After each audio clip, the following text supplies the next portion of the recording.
En esta entrevista yo tengo que ser parcial, y voy a ser parcial, y lo digo comenzando la conversación. Estamos hablando sobre las aspiraciones de personas, abogados, magistrados,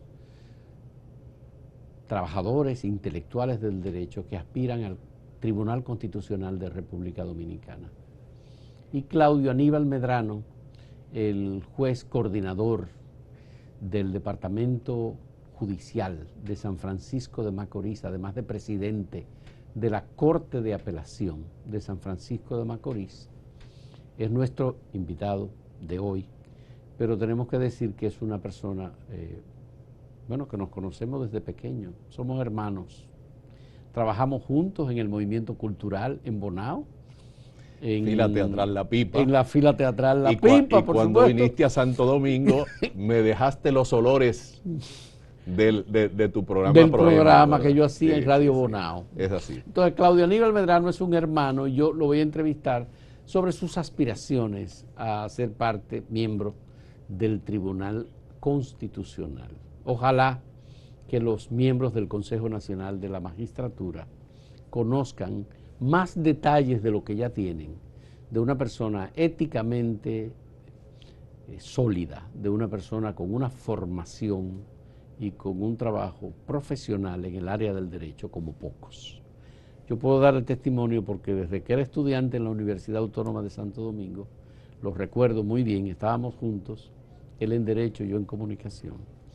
Y quiero nada más que tú nos hables, ¿cómo ha sido tu carrera, Claudio Aníbal? Porque tú te fuiste a San Francisco de Macorís, adoptaste, o San Francisco te adoptó, ¿verdad? Me adoptó. Te fuiste de Bonao y San Francisco te adoptó. Me adoptó formalmente. Y te has quedado como juez emblemático. Por una resolución del ayuntamiento. Sí.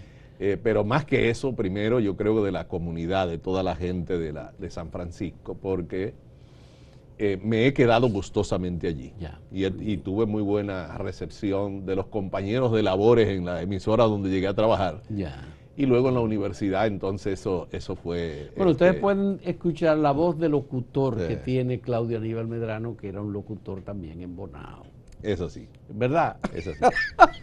Es una llave que abre puertas. Sí, la posibilidad. Sí, ya uno tiene que mantenerlo de ahí en adelante. Estoy pensando en José Alejandro Vargas, que también aspira. Correcto, sí. Y que era locutor en Radio Popular, ¿verdad? Sí, bueno. Es así. Bueno, ingresé, de aquí fui a la Universidad de San Francisco y terminé graduándome allá en el año 1986. Ya. Poco a poco, en el año 1987. ¿En el CURNE o en la Nordestana? En la Nordestana. Que entonces era Universidad Nordestana y hoy es Universidad Católica Nordestana. Sí. Luego, en ese interín, antes prácticamente de empezar a ejercer, porque fundamos la Comisión Duarte para la Defensa de los Derechos Humanos. Yeah. Eso, unido a mi trabajo en la radio, en los programas de comentarios y de análisis que teníamos en la mañana, un amigo recién fallecido y yo, William García. Sí. Esos asuntos creo que fueron los que llevaron a que posteriormente, en el año 1992, me invitaran a ingresar al Poder Judicial. Sí. Y en principio dije que no, porque los ingresos que tenía un juez en ese momento era de 2.500 pesos al mes. Wow. Y las posibilidades, aunque el dinero valía más que ahora, las posibilidades de mantenerme eran muy pocas con eso. Me hicieron la promesa de que llevarían a 7.500 y con eso lo pensé un tiempo y luego dije, bueno, está bien. Es decir, que eso no es porque fuera una razón económica, era por pensar que solo de eso yo iba a vivir y iba a mantener a mi hogar recién iniciado. Recién iniciado, claro, Sí, lo recuerdo perfectamente. Cuando la hija de doña Albania... Delsa Jiménez. Delsa Jiménez, sí. Exactamente. Bueno, quisiera saber, luego de todo este proceso, ¿has hecho algún tipo de especialización en materia constitucional? Porque el trabajo de juez implica una labor de impartir justicia.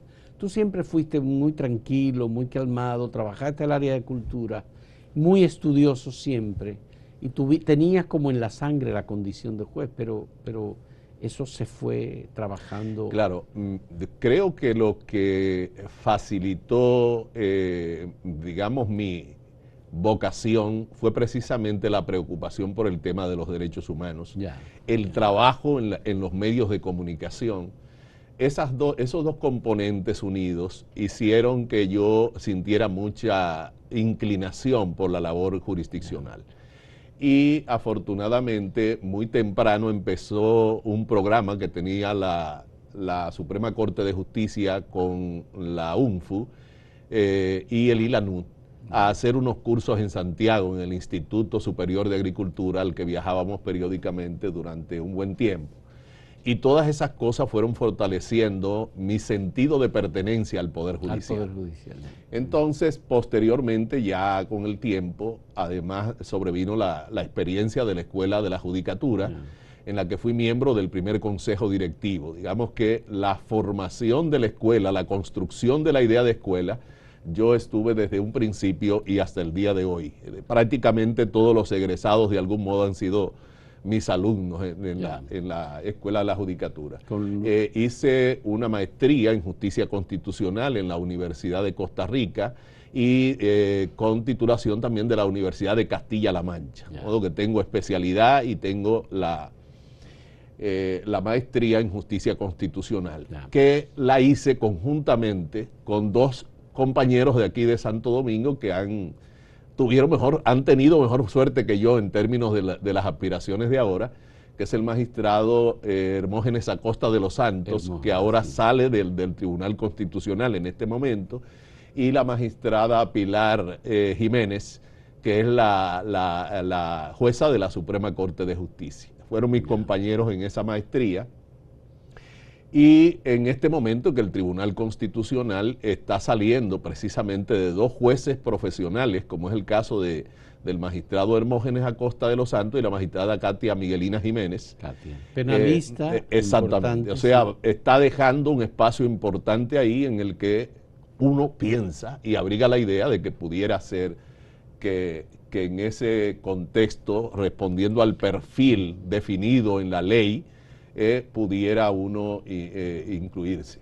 Hermógenes es un intelectual, pero en el caso de Katia, del derecho, en el caso de Katia Miguelina Jiménez ha sido jueza, penalista, intelectual del derecho y una profesional liberal. Hermógenes era juez presidente de la Cámara Civil de la Corte de Apelación del Distrito Nacional cuando ingresó también. Pero Katia Miguelina Jiménez ha sido la persona que ha dado la voz de alarma, ha hecho los votos disidentes en materia de derechos individuales, y con ella también se marcha Ana Isabel Bonilla. Ana Isabel Bonilla, que es otra también. Y Wilson Gómez. Sí.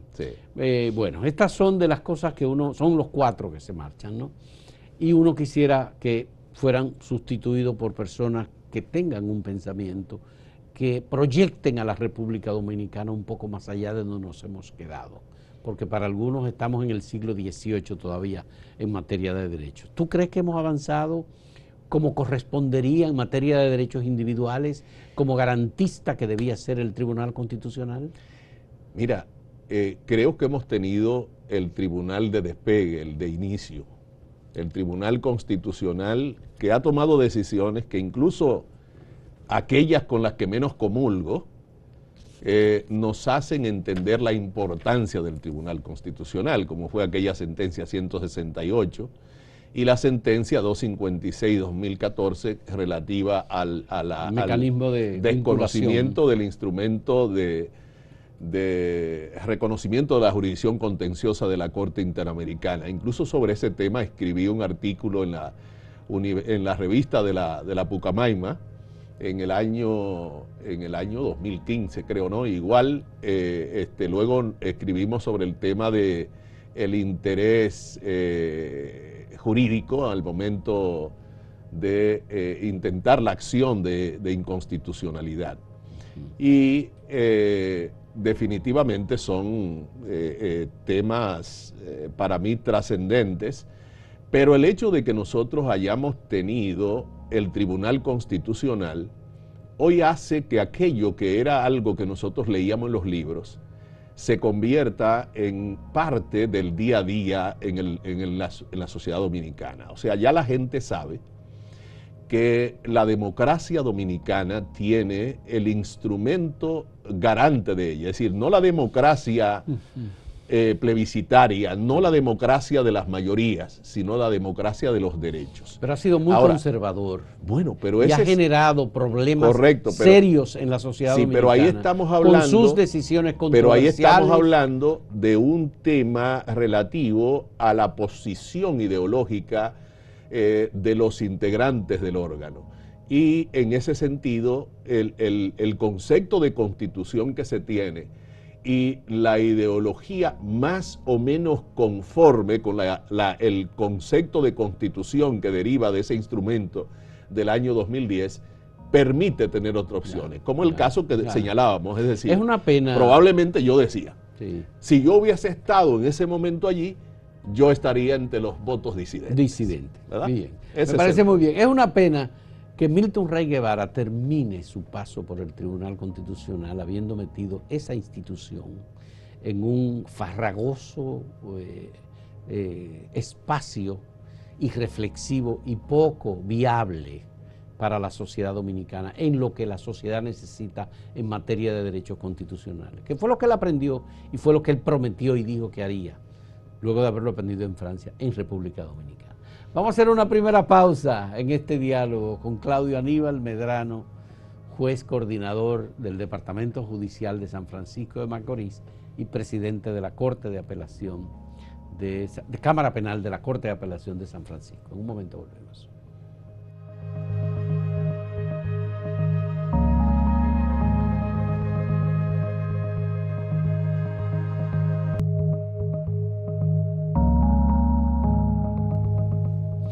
En materia de constitucionalismo, Claudio Aníbal, ¿tú crees que hemos avanzado lo suficiente o nos falta? El Tribunal Constitucional en la nueva etapa en la que entraría con 4 nuevos miembros. Bien. ¿Estaría en posición o en posibilidad de tomar decisiones más rápidamente que las que ha adoptado hasta ahora? Mira, las decisiones que pudieran ser, digamos, más democráticas y más avanzadas o más conservadoras no están limitadas por el marco normativo, por el conjunto de principios que rigen a la justicia constitucional. La justicia constitucional nuestra tiene, digamos, el marco de principios que permiten que la justicia constitucional dominicana sea la justicia constitucional y ya. Es decir, una justicia constitucional como la que tienen las democracias de las constituciones de la post-Segunda Guerra Mundial, que son constituciones que tienen ese instrumento ahí para tutelar tanto la supremacía, el orden constitucional, la integridad de la Constitución, como el tema de los derechos fundamentales. Por lo tanto, como te decía, el tema es de la interpretación o no. Y allí donde, obviamente, deliberadamente la Constitución suele ser ambigua, suele ser indeterminada, entonces el Tribunal Constitucional es un órgano que, a diferencia de cualquier otro órgano del Estado, puede asumir una posición de continuidad de la propia labor del constituyente para definir el contenido de la Constitución, que es a lo que se refería en los Estados Unidos a principios del siglo pasado, entre 1908 y 1910, cuando fue gobernador del estado de Nueva York en Estados Unidos, Evan Hughes, cuando dijo que la Constitución es lo que los jueces dicen que es. Y él decía, bueno, las funciones de la Corte Suprema de Estados Unidos, cuando interpretan cláusulas generales de contenido indeterminado, no solo implican el deber de cumplir la Constitución, sino que como es el órgano que tiene la última palabra o el último intérprete de las leyes del Congreso, entonces las leyes del Congreso están sometidas a la prueba judicial, tanto en su validez constitucional como en lo que tiene que ver con su alcance. Pero y por eso decía, en definitiva, una ley federal es en definitiva lo que la Corte Suprema dice que es. Entonces, si la Corte Suprema es conservadora, lo que dirá acerca del sentido de la Constitución será conservador, Sí. y si es liberal sería lo contrario. Pero la Corte Suprema está siendo sustituida por el Tribunal Constitucional, porque todos los casos terminan en el Tribunal Constitucional y no en la Suprema Corte de Justicia. Bueno, porque el Tribunal se ha encontrado Constitucional como una puerta para evadir la última decisión, que es la decisión de la Suprema Corte de Justicia. Entonces se ha colocado por encima el Tribunal Constitucional. En todos los sistemas, los tribunales constitucionales tienen esa posición. Es decir, están colocados como órgano de cierre de los conflictos de naturaleza constitucional. Los de naturaleza constitucional. De naturaleza constitucional. Lo que pasa es que aquí los convertimos el todos. tema sería cuando excediera las competencias y entrar en asuntos de mera legalidad, y ese es un tema de discusión. O sea, cuando el Tribunal Constitucional se refiere a cuestiones de mera legalidad, tiene esa decisión las mismas implicaciones de cuando resuelve un conflicto de naturaleza constitucional. Son temas. Ya, pero hay un problema. Por ejemplo, el Tribunal Constitucional tomó una decisión con la sentencia 168 del 2013 que tú mencionas, y el gobierno dominicano tuvo que aprobar una ley al Congreso Nacional para corregir las decisiones erráticas y aberrantes que tomó el Tribunal Constitucional. Bueno, los juicios son de Fausto. Sí, claro, son míos. No, yo digo... Pero obviamente, yo digo incluso que la comunicación que el presidente le envió en ese momento al Congreso era mejor que la ley que resultó. Ya. Porque probablemente la ley todavía tenga que ponerse en remojo. Ya. Definitivamente se generó una situación nacional e internacional a partir de esa sentencia que genera muchas situaciones opinables. Y como eso, lo más que podría decirte desde mi posición de juez hoy, ¿verdad? Y aspirante en el caso para formar parte del Tribunal Constitucional, es que definitivamente yo no quisiera aquí venir a enjuiciar la postura del Tribunal Constitucional, y por eso te decía, quizás del modo más denso, que yo hubiese estado en las posiciones de minoría. De minoría, caso, sí. Ahora me interesa comentarte el otro aspecto, la 256 que tú también mencionaste, del mecanismo de desvinculación con la Corte Interamericana de Derechos Humanos. El país está en una situación como en una especie de paña boba, ¿no? Es decir, no hay una claridad, aunque la Corte ha dicho que no hay ninguna desvinculación, porque el mecanismo de desvinculación está establecido muy claramente. Pero el Tribunal Constitucional desprotegió a los dominicanos que tengan interés en acudir a la Corte. Sí. ¿Cómo lo hacemos? Yo creo que, bueno, existen dos caminos. Uno es el cambio de criterio, y el cambio de criterio podría producirse en cualquier momento porque hay aristas desde las cuales pudiera enfocarse esta cuestión. Sobre todo, por ejemplo, el Tribunal Constitucional no declaró inconstitucional su propia ley orgánica, la ley 137-2011, donde en su parte inicial, entre las cuestiones que entendía que debía regular la ley, estaba la aplicación interna de las decisiones de la Corte Interamericana. Y en el marco de principios del artículo 7, en el párrafo 13, habla de la vinculatoriedad de las decisiones en materia de derechos humanos, y en ese contexto entiende o le atribuye esta ley a las decisiones de la Corte Interamericana las mismas implicaciones que tiene la decisión del mismo Tribunal Constitucional. Y aunque aquí es una norma de menor jerarquía que la Constitución, que le atribuye ese poder de precedente vinculante a las decisiones del Tribunal Constitucional, esa ley está vigente y está ahí. Está el Código Procesal Penal, que establece en el artículo 1 la obligación de los jueces de aplicar en sus decisiones garantizar la supremacía de la Constitución y de los tratados internacionales y de las interpretaciones que de ellos hagan los órganos jurisdiccionales que estos crean. Está el hecho de que el mismo Tribunal Constitucional en esa sentencia dijo que eso no implicaba una denuncia de la Convención, y por lo tanto la Convención está vigente, y el órgano de interpretación oficial de la Convención Americana de Derechos Humanos es la Corte Interamericana. Y como tú señalabas, En el caso de Perú, que quiso en un momento desvincularse, la Corte Interamericana le dijo, nosotros tenemos la competencia de competencias. Así es. Y por lo tanto decidiremos, en este caso, si tenemos o no competencia para reconocer los asuntos de Perú, después de que Perú ha reconocido la jurisdicción contenciosa de la Corte. Porque la posibilidad de hacer una reserva a un tratado internacional está vinculado al hecho de que no toque el contenido esencial de ese tratado, a los fines esenciales del tratado. Y entonces le ha dicho, resulta entonces que el reconocimiento de la jurisdicción contenciosa de la Corte está unido a los fines esenciales de la Convención. Sería como tener un león sin dientes. Es decir, tenemos la convención, pero no tenemos... Pese a la decisión del Tribunal Constitucional, nosotros seguimos vinculados a la Corte. Es el criterio de la Corte Interamericana. Así es. ¿Verdad? Hacemos una última pausa en este diálogo con Claudio Aníbal Medrano, aspirante al Tribunal Constitucional en la próxima sesión a partir del día 14 del Consejo Nacional de la Magistratura. En un momento volvemos.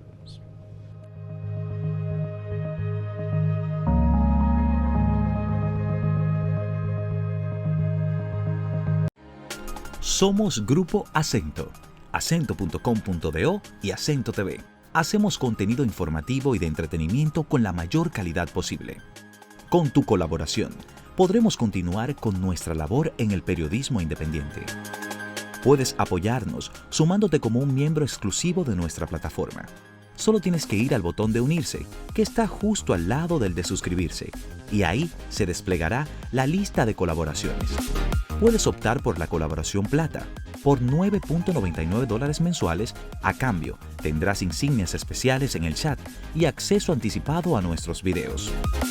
Con la colaboración oro, tendrás insignias especiales, acceso anticipado a videos y videos del detrás de cámara de los diversos programas por tan solo $19.99.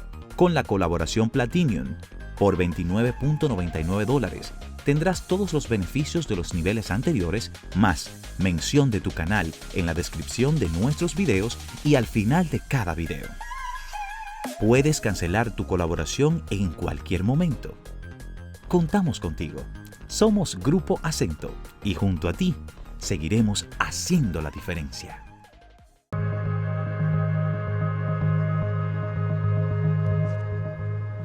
El Consejo Nacional de la Magistratura tiene una labor importante, ahora presidido por Luis Abinader, integrado por personas muy distintas de las que lo integraron en el pasado. ¿Tú confías en la labor de ese consejo? Mira, en la evaluación que hagan de ti, de tus cualidades, de tu formación. Yo he ido reiteradamente ante el consejo. Estoy estoicamente en la disposición de nuevo de someterme ante el consejo. Sí. Muchas veces en el umbral de una evaluación, en la antesala, yo tuve muchos momentos como este, de entrevistas, de comparecer a algún medio, y en ello tuvimos muchos reclamos, en particular lo que se refería a quienes representaban a los jueces de carrera en ese órgano.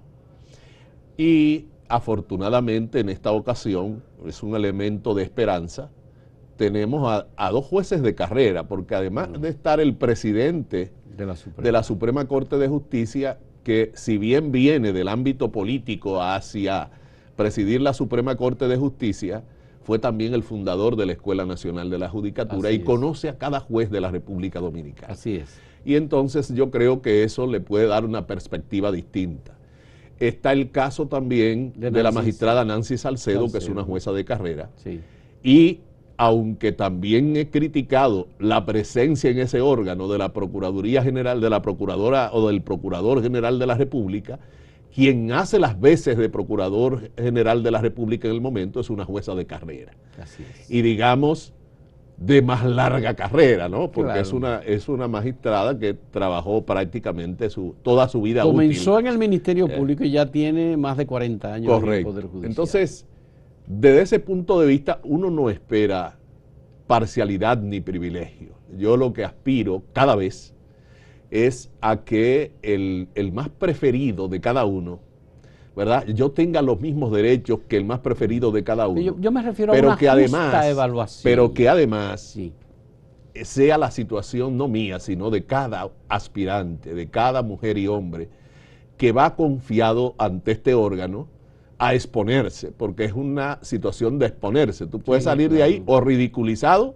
o respetado. Ya. Pero con ¿verdad? el historial que tú tienes eso es como así, juez, y por eso ahora voy a lo que dije desde el principio, que esto iba a ser una conversación parcializada de mi parte.